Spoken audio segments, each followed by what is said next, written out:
श्री राधे। नमस्कार दोस्तों, आप सभी का हमारे यूट्यूब चैनल में स्वागत है। मैं विजेंद्र आज आपके लिए एक नया प्यारा सा प्रसंग लेके आया हूँ। मुझसे किसी ने कमेंट करके कहा कि आप ब्रजवास के ऊपर वीडियो बनाइए। तो देखिए, कौन ऐसा कृष्ण प्रेमी होगा, कौन किशोरी जी को मानने वाला होगा जो ब्रज में वास नहीं चाहेगा। सभी चाहते हैं कि हमारा ब्रज में वास हो, लेकिन कैसे हो, कैसे होगा, तो उसके ऊपर संत महात्माओं ने बहुत बोला है। सीधी सी बात तो यह है, श्री राधा रानी की कृपा के बिना, युगल सरकार की कृपा के बिना हमें ब्रजवास नहीं मिलता है। लेकिन अब का ब्रज कैसा है, बदल चुका है। पुंडरीक जी कुछ बातें बता रहे हैं, वो जान लीजिए तो आपको पता चलेगा कि ब्रजवास होना चाहिए कि नहीं होना चाहिए। थोड़ा चिंतन विचार करना जरूरी है। वो कहते हैं कि वृंदावन में श्री युगल कृपा से ही उसका आस्वादन लिया जा सकता है। आप वृंदावन व्यवस्था से नहीं आ सकते, अवस्था से आ सकते हो। बहुत सारे लोग हैं कहते हैं अब ब्रजवास ले लिया है, फिर अब क्या करोगे। यहाँ एक फ्लैट ढूंढ रहे हो, एक फ्लैट मिल जाए, एक बढ़िया सी नौकरी मिल जाए, अरे इससे सब मामला भ्रष्ट हो जाएगा।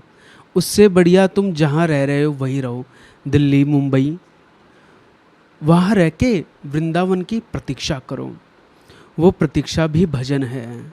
श्री प्रबोधानंद सरस्वती पाद श्री वृंदावन महिमामृत में कहते हैं, श्री राधा मुरली धरो भज सके वृंदावनम माँ त्यज। आपको जब ऐसा लगे कि अपने जीवन यापन के लिए किसी और व्यवहार की आवश्यकता नहीं है, धन की ज़रूरत नहीं है, व्यापार की आवश्यकता नहीं है, इस स्थिति पर पहुंचने के बाद ही आपको वृंदावन वास करना चाहिए। अब वहाँ भी जा रहे हो वृंदावन में और सोच रहे हो व्यापार करेंगे, दुकान करेंगे, तो आप कहने के लिए वृंदावन जा रहे हैं, जा तो बिजनेस करने रहे हो। मैं आपसे निवेदन करूं, ब्रजवासी बड़े परेशान हैं, कोई बुरा न माने, पर इस समय संपूर्ण ब्रजमंडल में सबसे अधिक जनसंख्या मथुरा में है और लगभग दूसरे नंबर की जनसंख्या वृंदावन में है। बल्कि टेक्निकली मथुरा वृंदावन एक ही हो गया है।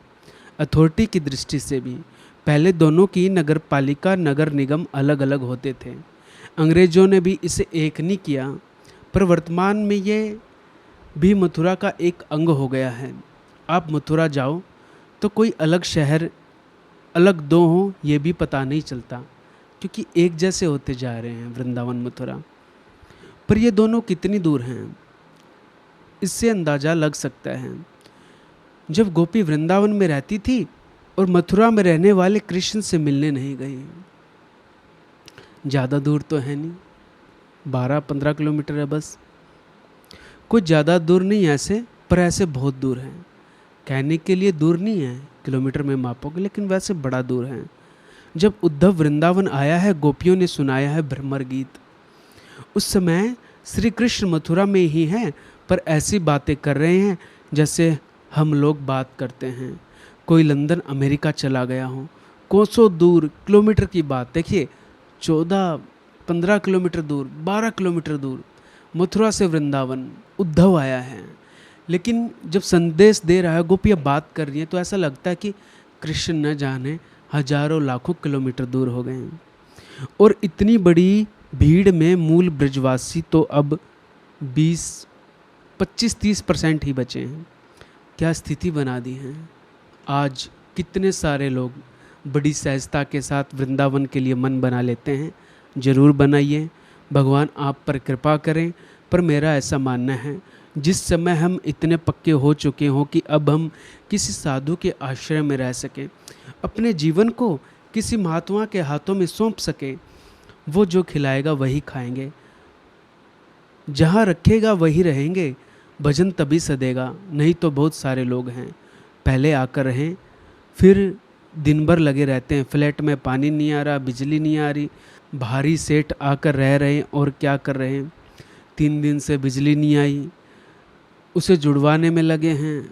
इससे बढ़िया तो कलकत्ता में रह लेते हैं। कोई वृंदावन किसी भी कारण से आ सकता है, ये बात अलग है, पर अगर कोई वृंदावन इसलिए आ रहा है कि वो अपना भजन साधना चाह रहा है, तो उसके लिए पहली चीज़ है कि वहाँ किसी सिद्ध महापुरुष के आश्रय में रहना पड़ेगा, किसी यहाँ के जन के अनुगत में रहना पड़ेगा, नहीं तो बात नहीं बनेगी, भजन सदेगा नहीं और व्यवहार में फंसा रहेगा। वही व्यापार, वही व्यवहार, वही दुकान।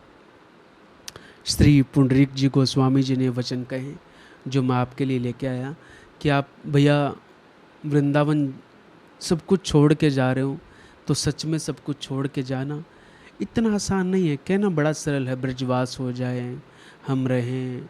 इससे अच्छा मुझे ये बात लगती है, आप जहाँ रह रहे हो वहीं रह के वृंदावन को याद करें। वो ही आपका, सच कह रहा हूँ, वही आपका ब्रजवास है। तो ये प्यारा सा प्रसंग पढ़ने को मिला, आपके लिए लेके आया। आगे भी कथा कहानियाँ किससे प्रसंग लाता रहूँगा। आज के प्रसंग को यहीं विराम। आपको मेरा प्रणाम। जय श्री राम, जय जय श्री राधे।